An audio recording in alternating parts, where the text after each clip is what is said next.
اعوذ باللہ من الشیطان الرجیم بسم اللہ الرحمن الرحیم الحمد للہ رب العالمین والعافیۃ للمتقین والصلاۃ والسلام علی رسولہ محمد وآلہ وصحبہ وازواجہ اجمعین۔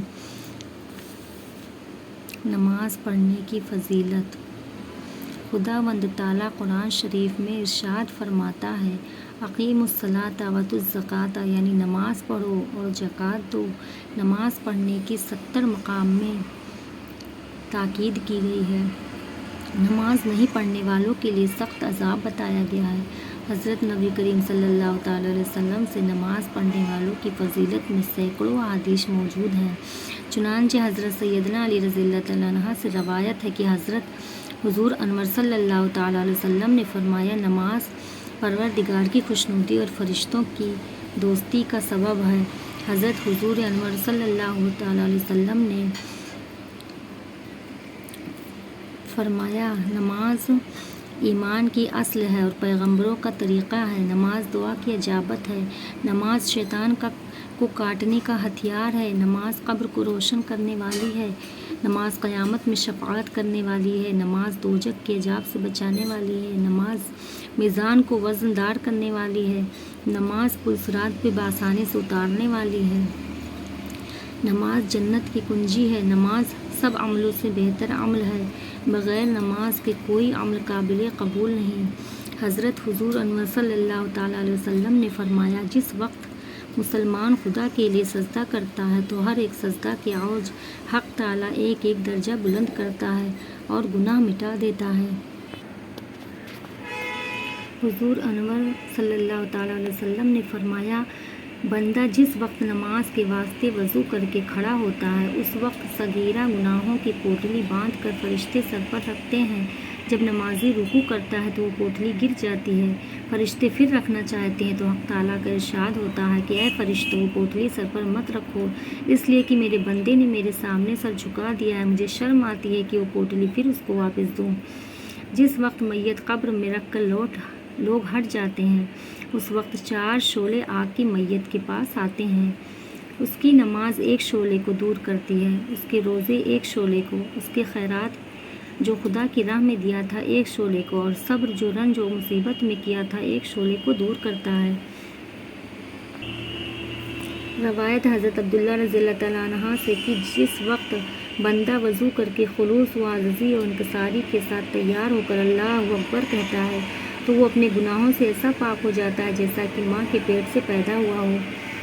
اللہ تعالیٰ فرشتوں سے فرماتا ہے کہ اے فرشتوں، دیکھو میرا بندہ سب کو چھوڑ کر میرے پاس آ گیا، میں نے اس کے سب گناہ بخش دیے۔ جس وقت اعوذ باللہ من الشیطان الرجیم کہتا ہے تو اس کے تمام بدن کے ہر ایک بال کے شمار کے برابر نیکیاں لکھی جاتی ہیں۔ جس وقت سورہ الحمدللہ پڑھا جاتا ہے گویا حج و عمرہ کا ثواب پاتا ہے۔ جس وقت رکوع کرتا ہے اور سبحان رب العظیم کہتا ہے تو اپنے بدن کے وزن کے برابر سونا چاندی خدا کی راہ میں خیرات کرنے کا ثواب پاتا ہے۔ جس وقت سمع اللہ لمن حمدہ کہتا ہے تو حق تعالیٰ رحمت کی نظر سے اس کی طرف دیکھتا ہے، اور جس وقت سجدہ کرتا ہے اور سبحان رب الاعلیٰ کہتا ہے تو انسان و حیوانات کی گنتی کے موافق نیکیاں مل جاتی ہیں، اور جس وقت وہ اتحیات پڑھتا ہے تمام صبر کرنے والوں کا ثواب پاتا ہے۔ جس وقت سلام پھیرتا ہے جنت کے تمام دروازے اس کے لیے کھل جاتے ہیں، جس دروازے سے چاہے داخل ہو۔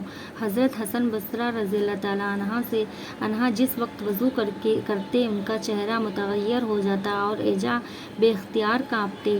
لوگ دریافت فرماتے کہ آپ ایسے کیوں ہو جاتے ہیں تو فرماتے، جو پروردگار کے روبرو کھڑا رہے اس کا چہرہ زرد اور اعضاء کانپنے چاہیے۔ مالک کے سامنے کھڑا رہنا معمولی بات نہیں۔ حضرت سیدنا علی رضی اللہ تعالیٰ عنہ جس وقت نماز کو کھڑے رہتے تو رنگ متغیر ہو جاتا اور چشم مبارک سے آنسو نکل جاتے۔